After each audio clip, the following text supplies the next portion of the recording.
किया है जोर। ये सभी ट्रेनें देश के तमाम हिस्सों से केवड़िया स्थित स्टैच्यू ऑफ यूनिटी के बीच करेंगी संपर्क स्थापित।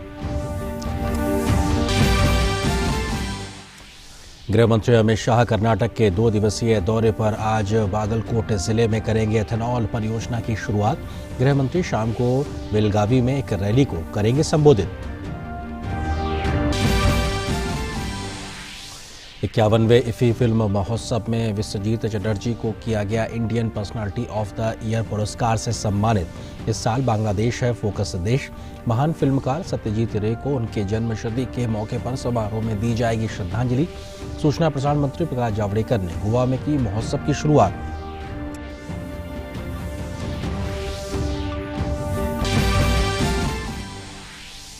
ब्रिस्बेन टेस्ट के तीसरे दिन भारत 336 रन पर ऑल आउट। ऑस्ट्रेलिया को पहली पारी में मिली 33 रन की बढ़त। शार्दुल ठाकुर और वॉशिंगटन सुंदर ने जड़े अर्धशतक। नमस्कार, आप देख रहे हैं डीडी न्यूज। अब तक के समाचारों के साथ मैं हूं आपके साथ आरेंद्र। खबरों पर डालते हैं विस्तार से नजर। केवड़िया स्थित सरदार पटेल की प्रतिमा को विश्व पर्यटन के नक्शे पर अलग पहचान देने के लिए प्रधानमंत्री नरेंद्र मोदी ने आज वीडियो कॉन्फ्रेंसिंग के जरिए केवड़िया के लिए 8 ट्रेनों को हरी झंडी दिखाई। ये ट्रेनें देश के विभिन्न हिस्सों से केवड़िया स्थित स्टैच्यू ऑफ यूनिटी को जोड़ेंगी। इस मौके पर पीएम मोदी ने इस आयोजन को भारतीय रेल के विजन और सरदार वल्लभ भाई पटेल के मिशन दोनों को परिभाषित करने वाला आयोजन बताया। उन्होंने कहा कि शायद पहली बार ऐसा हो रहा है कि जब एक साथ देश के अलग अलग कोने से एक ही जगह के लिए इतनी ट्रेनों को हरी झंडी दिखाई गई हो। दिन प्रतिदिन केवड़िया में बढ़ रहे पर्यटकों की संख्या के मद्देनजर प्रधानमंत्री ने कहा कि लगातार विकास के कारण केवड़िया आज केवल गुजरात में एक छोटा सा ब्लॉक नहीं बल्कि विश्व के सबसे बड़े पर्यटन क्षेत्र के रूप में अपनी पहचान बना रहा है।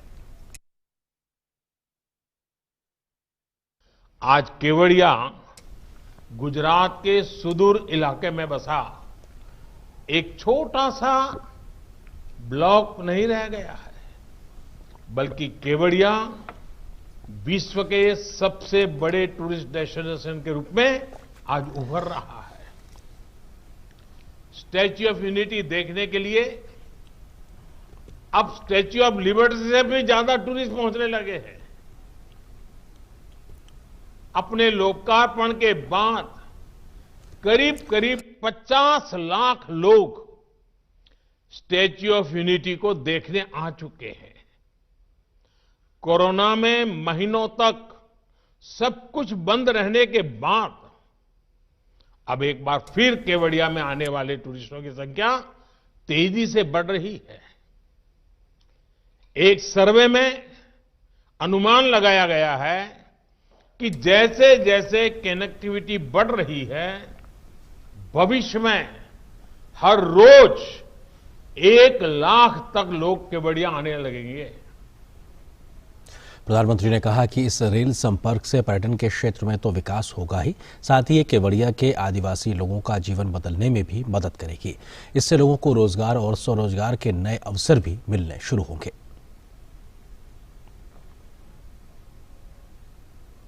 रेल कनेक्टिविटी का सबसे बड़ा लाभ स्टैच्यू ऑफ यूनिटी देखने आने वाले टूरिस्टों को तो मिलेगा ही। ये कनेक्टिविटी केवड़िया के आदिवासी भाई बहनों का जीवन भी बदलने जा रही है। ये कनेक्टिविटी सुविधा के साथ साथ रोजगार और स्वरोजगार के नए अवसर भी लेकर आएगी।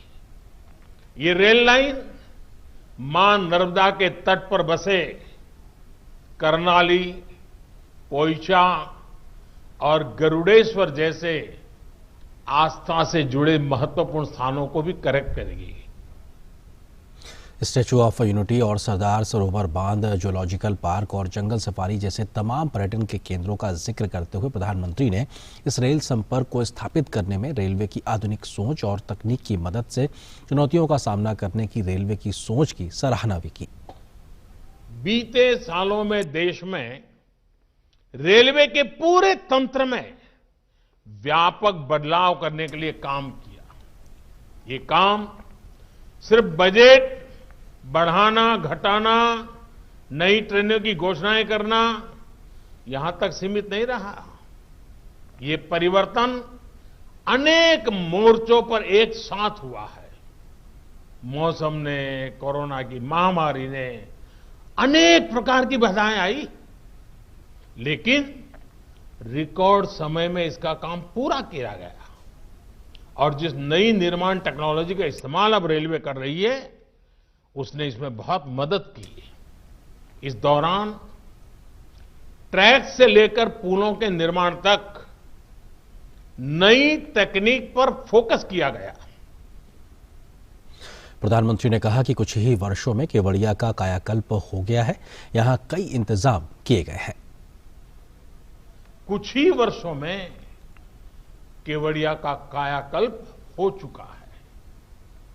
केवड़िया पहुंचने के लिए चौड़ी सड़कें हैं, रहने के लिए पूरा टेंट सिटी है, अन्य अच्छे इंतजाम हैं, बेहतरीन मोबाइल कनेक्टिविटी है, अच्छे अस्पताल हैं।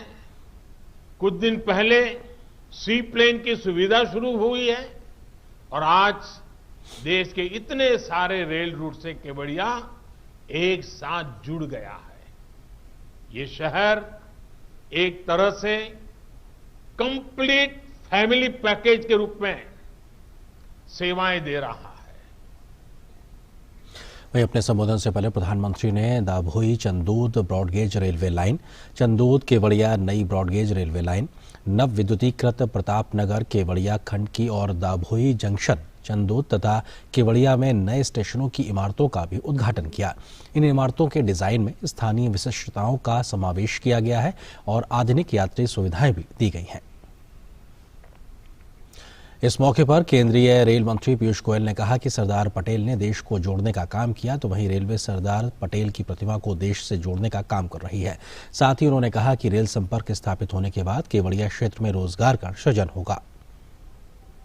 सरदार पटेल ने देश को जोड़ा और भारतीय रेल सरदार पटेल की प्रतिमा को देश से जोड़ने जा रही है। दभोई से केवड़िया के बीच करनाली, पोइचा और गुरुदेश्वर जैसे महत्वपूर्ण धार्मिक और प्राचीन तीर्थ स्थानों के साथ साथ वड़च, चांदोद, मौर्या और तिलकवाड़ा जैसे प्रमुख आदिवासी क्षेत्रों में इस परियोजना द्वारा पर्यटन का विकास करने का एक प्रयास किया गया है।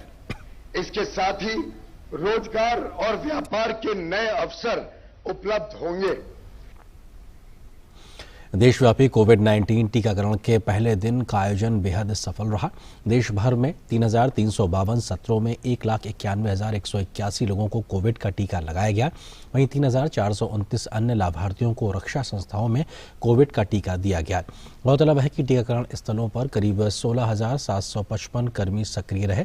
स्वास्थ्य मंत्रालय ने बताया कि टीकाकरण के विपरीत प्रभाव का एक भी मामला अभी तक सामने नहीं आया है। वहीं इस अभियान के लिए सीरम इंस्टीट्यूट ऑफ इंडिया द्वारा निर्मित कोविशील्ड वैक्सीन की सभी राज्यों को आपूर्ति की गई। केंद्रीय स्वास्थ्य मंत्री डॉक्टर हर्षवर्धन ने सभी राज्यों और केंद्र शासित प्रदेशों के स्वास्थ्य मंत्रियों, मुख्य सचिवों और अतिरिक्त मुख्य सचिवों के साथ वीडियो कॉन्फ्रेंसिंग के जरिए टीकाकरण अभियान की समीक्षा की। डॉक्टर हर्षवर्धन ने स्वास्थ्य मंत्रियों से वैक्सीन की सुरक्षा के संबंध में अफवाहों और दुष्प्रचार अभियानों के प्रति सतर्क रहने का अनुरोध किया।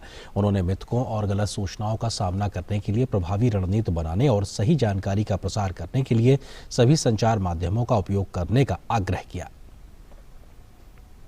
ये वैक्सीन निश्चित रूप से हम सब के लिए कोविड के खिलाफ जंग में एक संजीवनी के रूप में देश में प्रस्तुत की गई है और कोविड के खिलाफ जो लड़ाई सफलता की दिशा में धीरे धीरे आगे बढ़ रही थी, उस लड़ाई के कदम सफलता की ओर और तेजी से आगे बढ़ेंगे। कोरोना के खिलाफ सरकार के सख्त कदमों की मदद से बेहतर नतीजे सामने लगातार आ रहे हैं। स्वास्थ्य और परिवार कल्याण मंत्रालय के मुताबिक देश में कोरोना वायरस महामारी से संक्रमित लोगों में से अब तक 1,01,96,000 से ज्यादा मरीज स्वस्थ हो चुके हैं, जिनके बाद देश में रिकवरी रेट बढ़कर 96.58% हो गया है। देश में कोविड से मृत्यु दर घटकर 1.44% पर आ गई है। पिछले 24 घंटों में 17,170 कोरोना मरीज ठीक हुए हैं।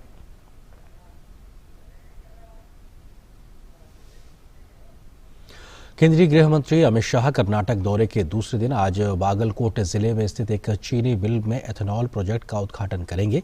गृह मंत्री आज बेलगावी में KLE अस्पताल में एडवांस स्टिमुलेशन सेंटर का उद्घाटन करेंगे। इसके बाद वे बेलगावी में एक जनसभा को भी संबोधित करेंगे। इस दौरान गृह मंत्री के साथ कर्नाटक के मुख्यमंत्री VS येदियुरप्पा भी मौजूद रहेंगे। दौरे के पहले दिन गृह मंत्री अमित शाह ने शिमोगा जिले में रैपिड एक्शन फोर्स की एक नई बटालियन परिसर की आधारशिला रखी। एशिया के सबसे पुराने और सबसे बड़े फिल्म फेस्टिवल इफी का कल आगाज हो गया है। इंडिया इंटरनेशनल फिल्म फेस्टिवल का ये 51वां संस्करण है, जिसकी शुरुआत सूचना एवं प्रसारण मंत्री प्रकाश जावड़ेकर ने की। इस दौरान सूचना एवं प्रसारण मंत्री ने 2 पुरस्कारों की घोषणा की। Indian personality of the year पुरस्कार के लिए विश्वजीत चटर्जी के नाम का ऐलान किया गया, तो वहीं इटली के विटोरियो स्टारारो को लाइफ टाइम अचीवमेंट पुरस्कार देने की घोषणा की गई। 24 जनवरी तक चलने वाले फिल्म समारोह को हाइब्रिड मोड में आयोजित किया गया है।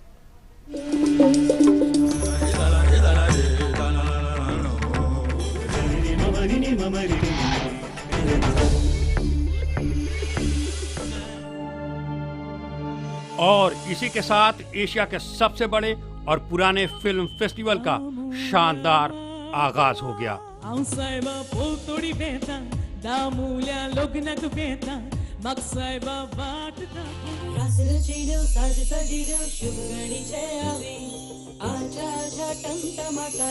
रंगारंग कार्यक्रम के बीच सूचना एवं प्रसारण मंत्री प्रकाश जावड़ेकर ने दीप प्रज्वलित कर 51वें भारतीय अंतर्राष्ट्रीय फिल्म महोत्सव का शुभारंभ किया। 16 से 24 जनवरी तक चलने वाले फिल्म समारोह को हाइब्रिड मोड में आयोजित किया गया है। फिल्मोत्सव के हाइब्रिड होने की वजह से इसे ऑनलाइन भी देखा जा सकता है। इस साल बांग्लादेश फोकस कंट्री के रूप में फेस्टिवल का हिस्सा है। बांग्लादेश की बेहतरीन फिल्मों को शामिल किया गया है। बांग्लादेश और भारत का सहयोग इतना पूरा है कि शेख मुजीबुर रहमान के जन्मशती के वर्ष में उनको सही श्रद्धांजलि देने के लिए भारत और बांग्लादेश मिलकर एक बंगबंधु नाम की फिल्म बना रहे हैं और जल्दी ही फिल्म तैयार होगी, उसका भी प्रसारण होगा। उद्घाटन समारोह के दौरान सूचना एवं प्रसारण मंत्री ने NFDC फिल्म बाजार का भी शुभारंभ किया। NFDC का वार्षिक फिल्म बाजार एक ऐसा मंच है जो दुनिया के फिल्मकारों, निर्माताओं, वितरकों और फिल्म फेस्टिवल के योजनाकारों को एक ही जगह पर पूरा बाजार मुहैया कराता है। इफी के साथ साथ इस बार फिल्म बाजार वर्चुअली आयोजित किया जा रहा है। इस अवसर पर गोवा के मुख्यमंत्री प्रमोद सावंत ने देश और विदेश के फिल्म निर्माताओं को गोवा में फिल्म बनाने के लिए आमंत्रित किया। Our state is making the rapid and strides towards the overall infrastructure development. We having recently inaugurated the state-of-the-art multiplex of the ESG, and which has been refurbished by the Inox Private Limited. We are assured that your health and hygiene has been given almost important, and we are following all the health protocols which is conducting for this event. इस दौरान सूचना और प्रसारण मंत्री ने 2 पुरस्कारों की भी घोषणा की।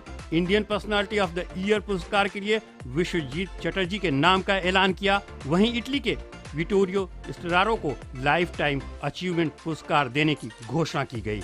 विटोरियो स्टारारो ने इस सम्मान के लिए आभार व्यक्त किया। The International Film Festival in India, in Goa, to recognize all my journey with the Lifetime Achievement Award. This incredible visual journey that I did, of course I cannot do by myself. सूचना एवं प्रसारण मंत्रालय में अतिरिक्त सचिव नीरजा शेखर ने कहा कि इफ्फी देश और विदेश की फिल्मों के प्रोत्साहन का एक अनोखा मंच है। IFFI is an exceptional platform to showcase the best of Indian and international cinema. IFFI has played a major role in contributing to the understanding and appreciation of film cultures of different nations in the context of their social and cultural ethos. Festival निदेशक चैतन्य प्रसाद ने कहा कि 91वें film समारोह ने नए मानक गढ़े हैं जो दुनिया के अन्य महोत्सव के लिए प्रेरणादायक होंगे। The next 7 days, 8 days that we have till the 24th of January is going to be a milestone as far as the Government of India, the Ministry of Information and Broadcasting is concerned, because we are going to set standards for the other festivals in the world to emulate. Today I received an email from FIAF, which is the apex body for accreditation of festivals, and they have acknowledged IFFI in their communication as setting an example to the whole world as to how a physical and an online festival can be held simultaneously. उद्घाटन समारोह के मुख्य अतिथि प्रसिद्ध कलाकार किच्चा सुदीप थे। मशहूर film निर्देशक प्रियदर्शन समेत ज्यूरी में शामिल कई सदस्यों को सम्मानित किया गया। फिल्मोत्सव के दौरान दुनिया भर से 224 फिल्में इस फेस्टिवल में शामिल की जा रही हैं, जिनमें 21 फीचर और 26 गैर फीचर फिल्म शामिल हैं। फेस्टिवल में सत्यजीत रे को समर्पित एक खास सेक्शन है, जिसमें उनकी पाथेर पांचाली, चारुलता, सोनार केला जैसी चुनिंदा फिल्मों का प्रदर्शन किया जाएगा। ज्योतिका ग्रोवर के साथ डीडी न्यूज़ पणजी।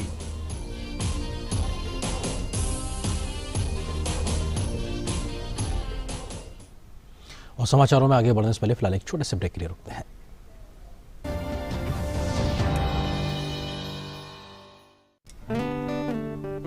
बढ़ो बढ़ो बढ़ो मेरे संग,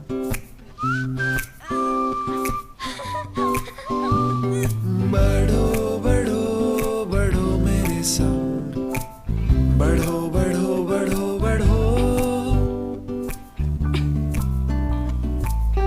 कुछ इसी तरह बच्चों के साथ साथ बढ़ते हैं LIC के चिल्ड्रंस प्लान्स, जो दे आकर्षक भुगतान बच्चों की हर बढ़ती अवस्था में। बढ़ो बढ़ो बढ़ो मेरे संग।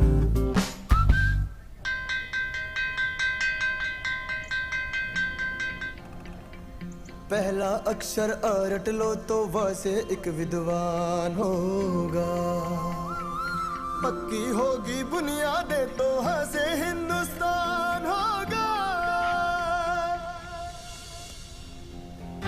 पहले करो शुरुआत करो तो पक्की बात करो। वंडर सीमेंट, एक परफेक्ट शुरुआत। तो सीधे रुख करते कर्नाटक के बागलकोट में, जहां पे एक चीनी मिल में एथेनॉल प्रोजेक्ट की योजना का शुरुआत करने के लिए गृह मंत्री अमित शाह इस वक्त पहुंचे हुए हैं। प्रधानमंत्री फसल बीमा योजना क्यों नहीं बनी भाई? जब आप थे इथेनॉल की पॉलिसी में परिवर्तन क्यों नहीं आया? जब आप थे तब बजट क्यों इतना छोटा था? जब आप थे तो प्रधानमंत्री सिंचाई योजना क्यों नहीं लागू हुई? क्योंकि आपकी नीयत थी। नरेंद्र मोदी सरकार सात अर्थ में किसानों को समर्पित सरकार है और 3 नए जो अध्यादेश और कानून लेकर मोदी सरकार आई है। कर्नाटक सरकार ने भी ये कानूनों को पारित किया है। मैं श्री येदियुरप्पा जी को बधाई देना चाहता हूं कि इससे किसानों की आय अनेक गुना बढ़ने वाली।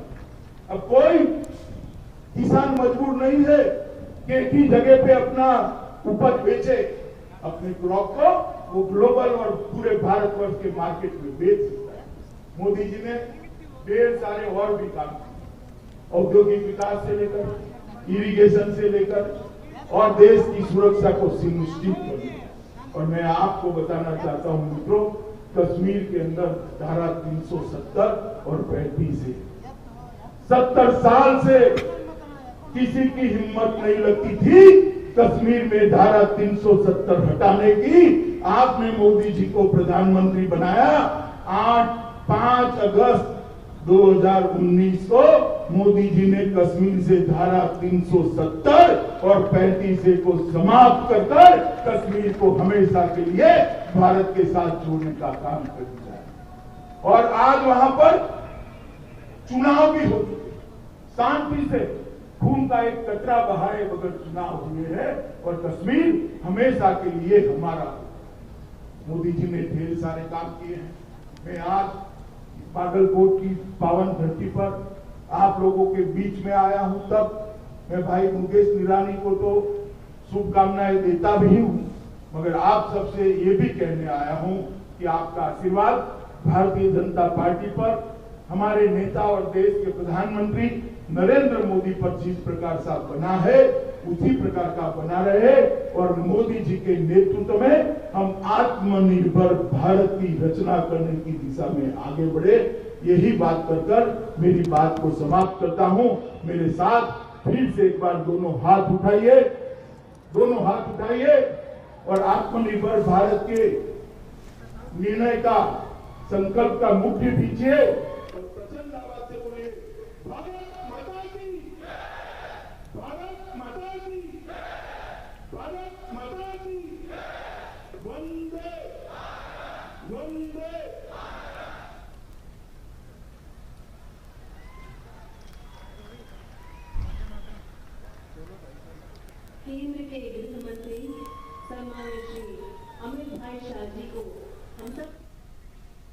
तो इसी तस्वीरें आप कर्नाटक के बागलकोट से देख रहे थे, जहां पे गृह मंत्री अमित शाह पहुंचे हुए थे। एक कार्यक्रम में वो अपनी बात रख रहे थे। उन्होंने इस बात का भी जिक्र किया किस तरीके से किसानों के फायदे के लिए, उनकी बेहतरी के लिए तमाम योजनाएं मोदी सरकार ने लागू की है, जिसके चलते किसानों की आय को बढ़ाने का जो मिशन है उस पर लगातार काम हो रहा है। तो वहीं केंद्रीय गृह मंत्री अमित शाह 2 दिन के कर्नाटक के दौरे पर हैं। आज कर्नाटक बेलगांव में भी अमित शाह एक बड़ी जनसभा को संबोधित करेंगे, साथ ही भाजपा कार्यकर्ताओं से भी वो मुलाकात करेंगे।